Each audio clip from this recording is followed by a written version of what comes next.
Good morning, everyone. Welcome back to your art class.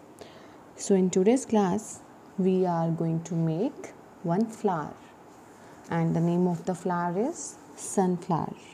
So, write down the sunflower here on the top of the sheet, and as you know, you will write down the date on the left side and the day on the right side. All right. So let's start with the drawing and enjoy the music.